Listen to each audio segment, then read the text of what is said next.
Hi everybody, this is Julie Phelan coming to you. I was going to be talking to you about Julie Talks Money. I did a video a while ago on a radio show on Be Prepared 2020.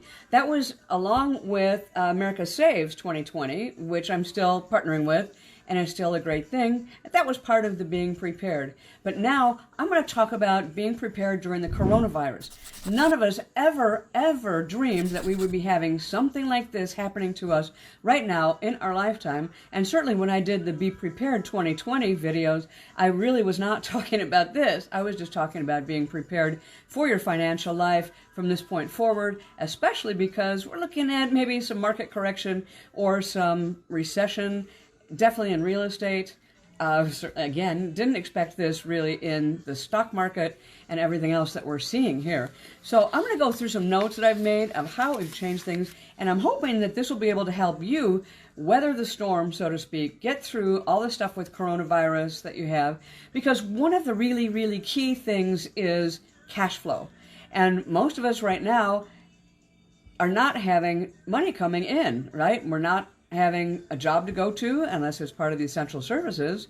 Restaurant workers, retail workers, all kinds of service industries, not having paychecks, not going to work.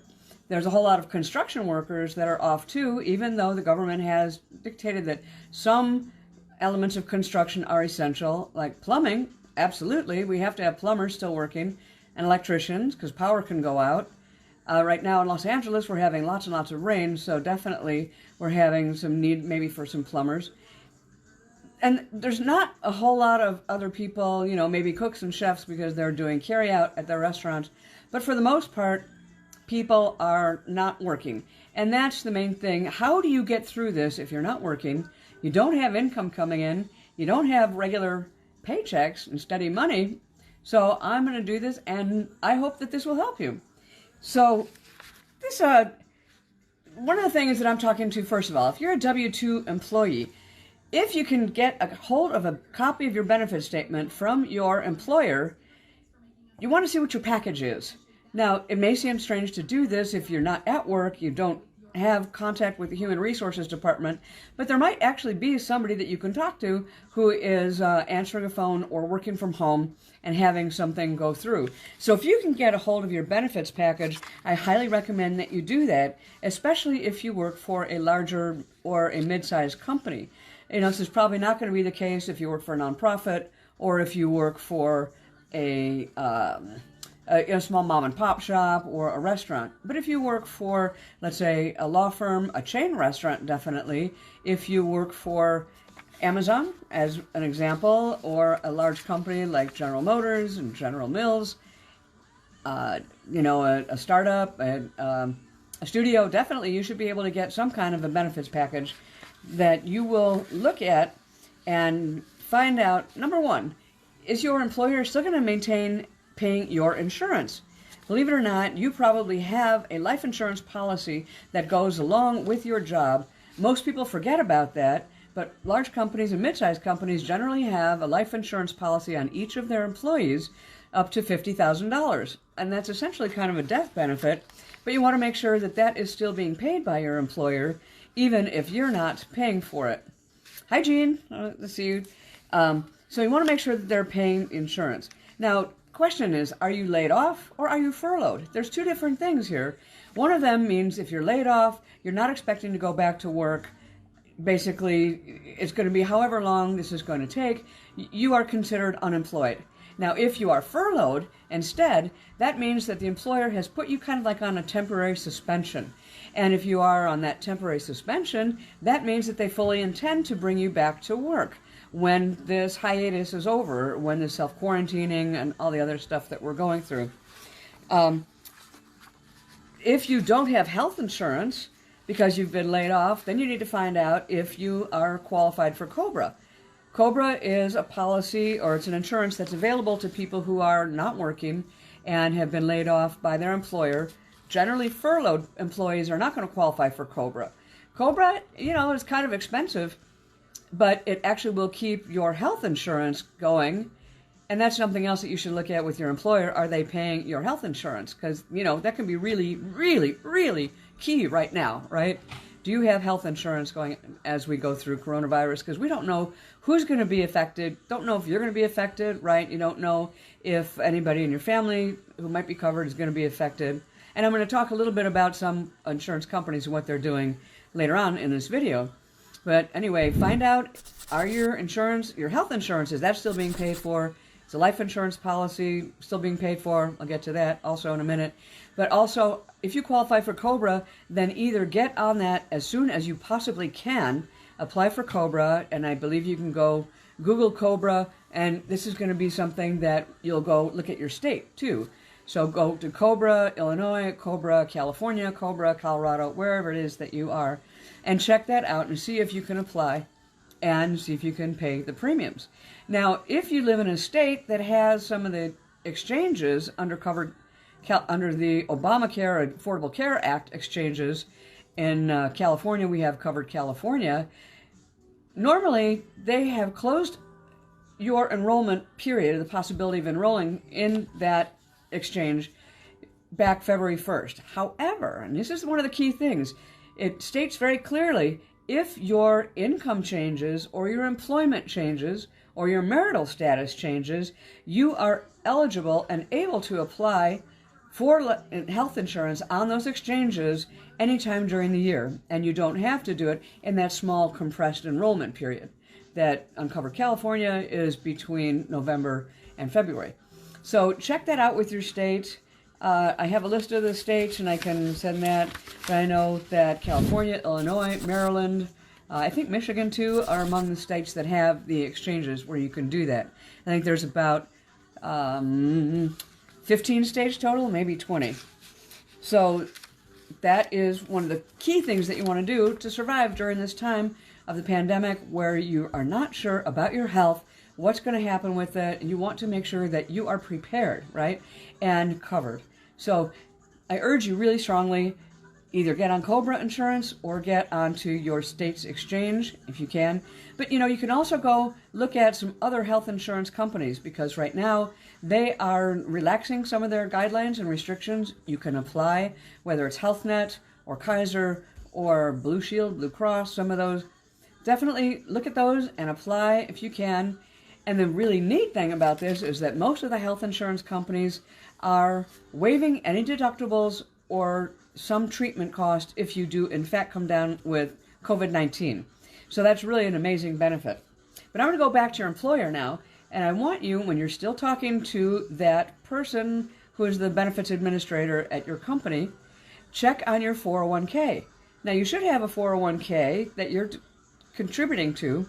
You could have a self-directed or some other kind of IRA or Roth IRA of yourself, but most companies are going to offer you some sort of retirement plan, and a 401k, whether they do a match or not, is not pertinent right now. But if they're doing a match, that's great. See if they're still going to be doing a match while this is going on. Although if they're matching what you put in, they're probably not going to be matching if you're putting in nothing, right? I know it sounds silly, but that's what it is. But see if they've discontinued the match and if you're still getting a paycheck. If not, consider rolling over your 401k into an IRA, whether it's a Roth IRA or a traditional IRA, that's an individual retirement account. Now, you can only take a certain portion of your 401k and do that and roll that over into something. However, if you are laid off or unemployed, you can roll the whole thing over into one of those. The important thing is that you still maintain a retirement account. You don't let it just kind of be floating up there with the benefits administrator from your company, but make sure that it is still intact. And I really strongly suggest that if you are laid off or if you've been terminated, do what you can to take the money out of that 401k as soon as you can, because we really have no idea what's going to happen in this world, right? We don't know how many employers are going to be out of business, who are going to be closing their doors completely, and who's going to know what happens to your cash, right? And your 401k is your money, so I want you to get your money. If you are vested, meaning you've been collecting it in the employer match for 1 year, 2 years, 3 years, whatever goes along with your plan, then you'll get the company match money also. If not, you'll at least get the money that you've contributed to it, and you can convert it or turn it or roll it over into another retirement account. Now, I'm not a CPA and I'm not a financial advisor certified. I'm just somebody who's been around and has talked to a tremendous number of experts on these things. And this is one of the things that they are advising. And I, of course, am also advising you too. I haven't done this Facebook Live too much, so I'm not quite sure where to look on my phone here. I don't want to look at myself because I know if I look at myself, it looks like I'm not looking at you. So anyway, the next point, the next item, let's see, okay, if you rolled over a previous 401k from a previous employer into your current 401k that you've got with your current employer, if you are still working there, you can take that money out 100% anytime you want. Now, a lot of people don't know this. They think that it's probably trapped in that same 401k, and they added to it, right, with the previous employer's 401k. That's not the case. That's not true. You actually can take that money from a previous 401k that you rolled over into your new one, and you can take that out right now, get that cash in your hands, and here's one of the cool things too, no penalty and no tax hit, because that was a previous 401k, which means that it's already yours, right? It's not in that new plan. It's not part of the stuff that you're getting right now. So check with your CPA again before you do that, but I'm pretty sure that you'll be able to get that money out and get that into your hands. And that's the main thing, right? You need to have cash to be prepared. And it's not just me, you know, everybody says that, and I don't care if it's Susie Orman or Dave Ramsey or any number of other experts and gurus. They always say you have to have an emergency fund, which means you have it in cash. So I'm trying to help you to be prepared for whatever the next month or 2 or 3 or 4 months might bring you by having some cash in your hand. So back to the life insurance thing. Or actually, if you are diagnosed with COVID-19 or have experienced financial hardship from quarantine or from layoffs or reduced hours or furlough between now and December 31st of 2020, or you have to quit work because of a lack of child care, you might still be taxed if you take it out from your current 401k, but there'll be no penalty. And normally there's a 10% penalty on any kind of early distribution that you take from your 401k or your IRA. And I'm not sure about IRAs, again, check with your accountant, but with your CPA, you can definitely find out if you can take any money out from your 401k that's your current 401k.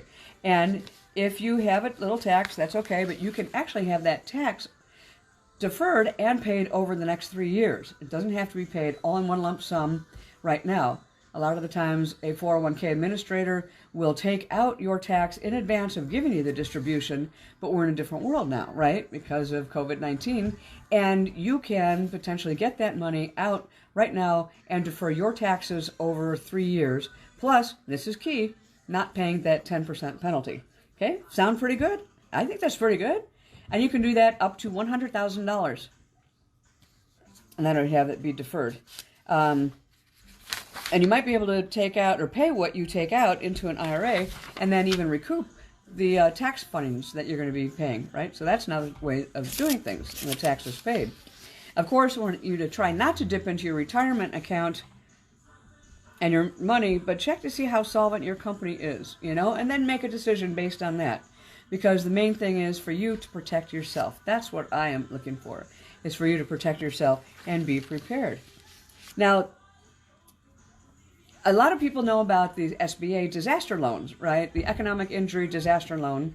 You can apply for that if you are self-employed, if you're a gig economy person, like an Uber driver or a Lyft driver, if you do DoorDash, if you do TaskRabbit, any of the things that are you as an independent contractor, or if you, like me, are a real estate investor, you can actually also apply for this because even if you are an individual and you don't have an LLC, the cool thing is you don't have to have an LLC. You are a sole proprietor, right? So you can still apply for that, and you can get a loan up to $10,000, which actually is forgivable and makes it a $10,000 grant. That's pretty cool, huh? You can have that and the $10,000 to keep you going and to keep yourself going. You can actually also apply for unemployment. Now, in the past, that was unheard of. Independent contractors and people who did not have an employer and a job and somebody who was paying into the unemployment insurance fund for your state, you couldn't claim unemployment. but now you can. But the cool thing is that this SBA loan, this disaster loan, again, it's called EIDL, Economic Injury Disaster Loan. Go to sbc.gov/EIDL, or I think you can go to sba.gov and then look up the disaster loan. You will find it. It's a very quick 2-page thing to fill out, or I think 3 pages. A lot of them are just check boxes, so it might take you 5 or 10 minutes to do it. Just know what it was that you earned last year and what you might be earning this year if you're unemployed because of coronavirus and you were an Uber driver or Lyft driver or somebody else who lost their income and their gig because of not being able to do whatever it was you were doing. You can actually file for unemployment retroactive to January 27th. And that's pretty amazing in itself, right? Because that gives you an extra couple of weeks based on when it was that they started all the quarantining and stopping and shutting down businesses. Okay, so next thing, yeah, there's lots of information, lots of YouTubes and lots of webinars that you probably have seen. I have a dear friend, and she had one with her chief financial officer about doing that very thing and applying for the SBA disaster loan. Well, the cool thing, too, is that there's another thing called the PPP, which is Payroll Protection Program. That's another one that is under the CARES Act that was signed into law recently by the president, put together by the Congress for the $2 trillion. And I think it's maybe 500 million or 400 billion, that is going to employers. Now, this PPP is done through your local bank, and big banks are swamped. I know Chase right now still doesn't have anything in place because they're overwhelmed. It's kind of like during the recession in 2008 when banks didn't have departments for foreclosures and short sales, and then they had to hurry up and get them all done. So now they're doing that for this PPP program.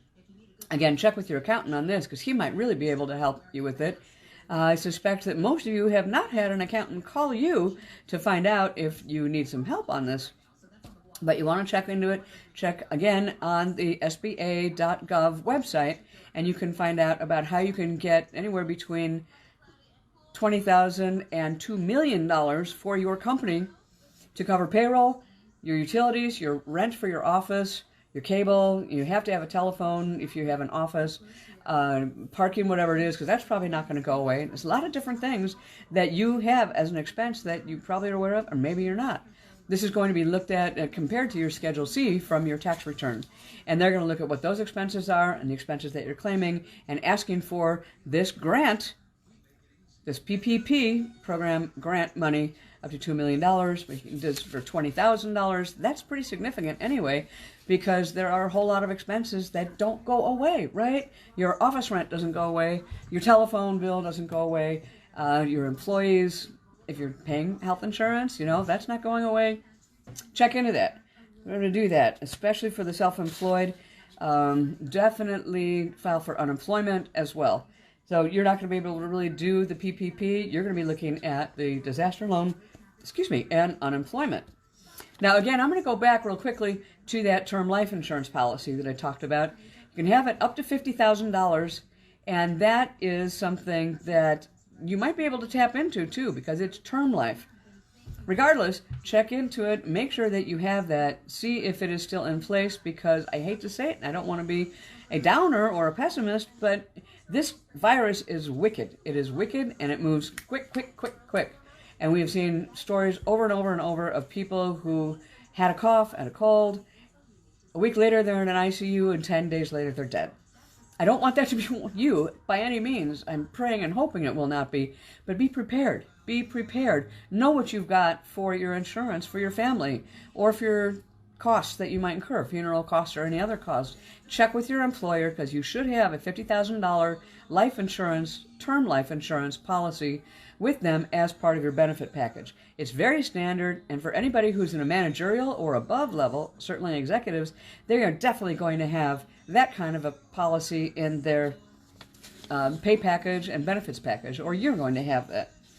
Okay, so moving on. So let's see, I talked about health insurance already. Here's one of the cool things. If you can't make your premium payment, you can actually defer a little bit or extend. The insurance companies are extending payment deadlines.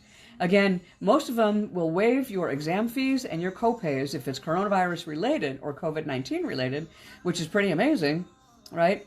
But you want to check on your personal policy with your company, whatever it is, or the exchange that you're on, if you're on that, and see if you can, if you're in a cash crunch, defer some of your premium payments without losing your coverage. Main thing is be prepared. Do not lose your coverage. That is one of the key things you need to have at this moment in time.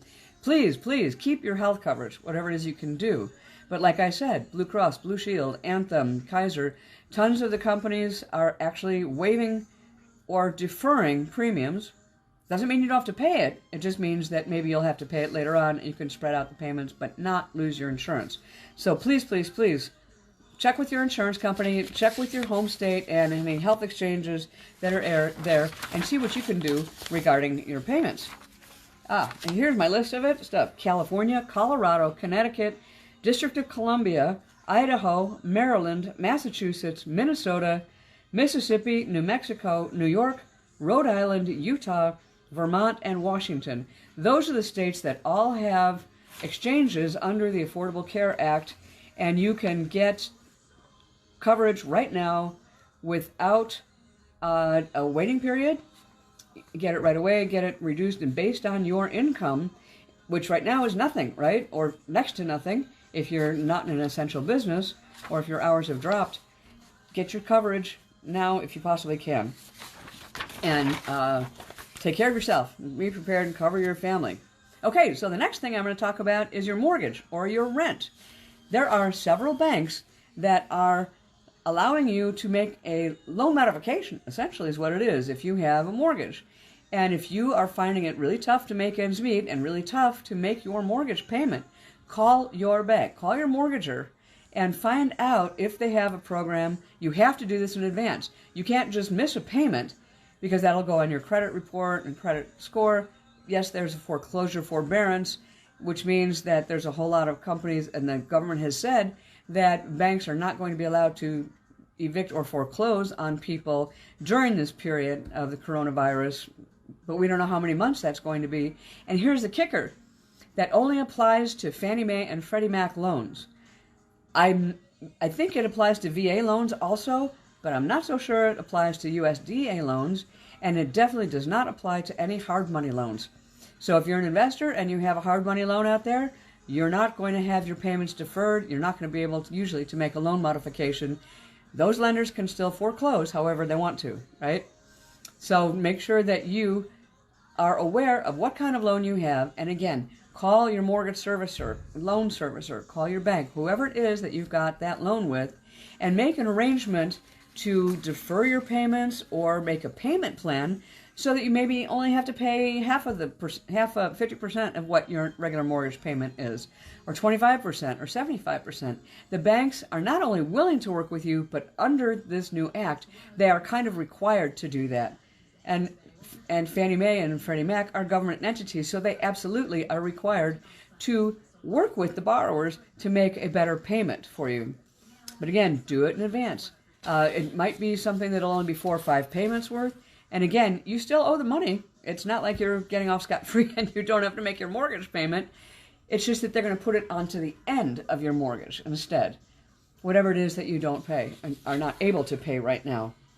Now also, if you are a renter, there is a restriction in place that is from, well, in California definitely, and I believe that it covers a whole lot of other states as well, where landlords are not able to evict tenants for non-payment of rent right now. Again, don't know how long this is going to be, but it could be for 2 months or 3 months or 4 months. If you can't make your payment, they can't evict you. But be aware of this and be prepared, because at the end of this, when everything and all these forbearances and these waivers go away, you might be on the hook for all those 4 months or 3 months all at once. I don't want you to have to come to that or endure that. That'd be really painful, especially if you have no income and you haven't been making money.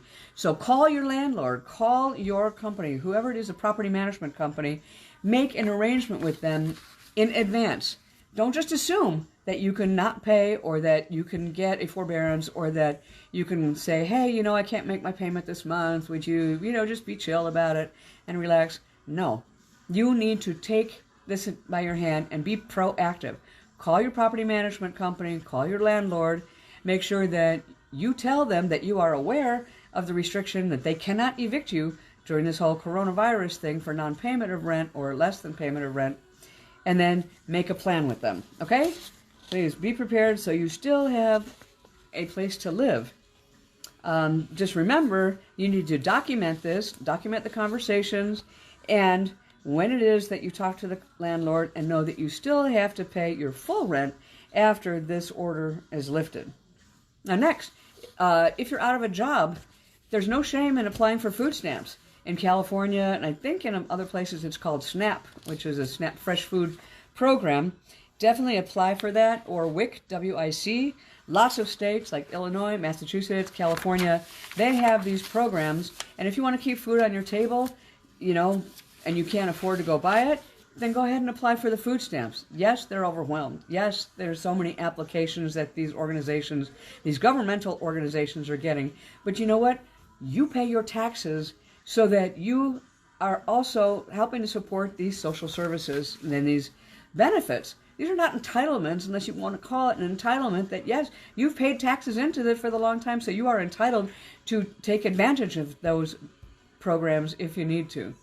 So it's pretty easy. Go online to your state and to SNAP or food stamps or WIC, which is food for families with children, and check it out and apply. It's actually pretty quick. What you will get in the mail is a card that's like a debit card. You use it at the grocery store just like you would your debit card, so nobody knows that you are using SNAP, right? And that it's a food stamp benefit that you have. Be prepared. Take care of your family. Take care of yourself.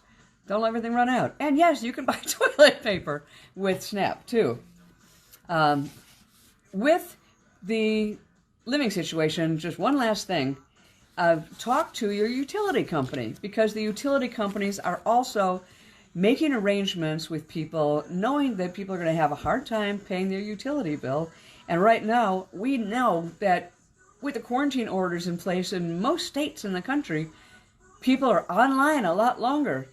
That's electricity, right? And you're on a lot later, and you're watching cable TV a lot longer and a lot later. All of that bumps up your electric bill, all right? It can bump up your electric bill significantly. You may not be thinking that or aware of that, but you need to be aware of it and be prepared for it. So how do you be prepared for it? Well, call your electric company. Call your cable company. Maybe cut back on some of your cable programs for right now until you can afford your package again. Because even though you might be home, really, do you need 200 channels? Maybe you can just get by with Netflix and Hulu and basic TV. It's up to you. It's your choice, of course, whatever it is you can afford. But definitely the electric company and your gas company, I want you to call them and see if you can make an arrangement with them to pay on time, or to basically, what they'll do is lower your monthly payment to a more affordable level. So if your electric bill is normally $100 a month, they may drop it to $50 a month, or maybe a little bit lower. Again, that's deferred to another time when you can pay it back, but you're not going to have to pay it all at once in a lump sum. You can, whatever this money is deferred, like if it's $50, then you have that $50 a month for 5 months. They defer. You owe them $250 in the future, right? But then in the future months, you can spread out that $250 bit by bit in each of your next payments. So, okay, promise me that you'll do that and cover your electric bill. Talk to your utility companies. Talk to your cable company. Talk to your electric and your gas company and other stuff. You can't even talk to your homeowners association. Oh, and a water company. Don't forget that. As a homeowner, you're definitely going to have higher water bills because everybody's going to be home all the time. That's more dishes, and that's more eating, and more showers, and more toilet flushings, and everything else. So be aware, those bills are going to go up.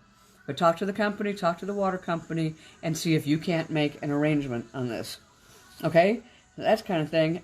One of the cool things, HBO is offering a free period. They're offering HBO Go and HBO Now free for the duration of the coronavirus. Not the whole entire package for HBO, and not the 7-day free trial, but there are probably about 20 shows and series and movies that you can watch right now for free on HBO without a subscription.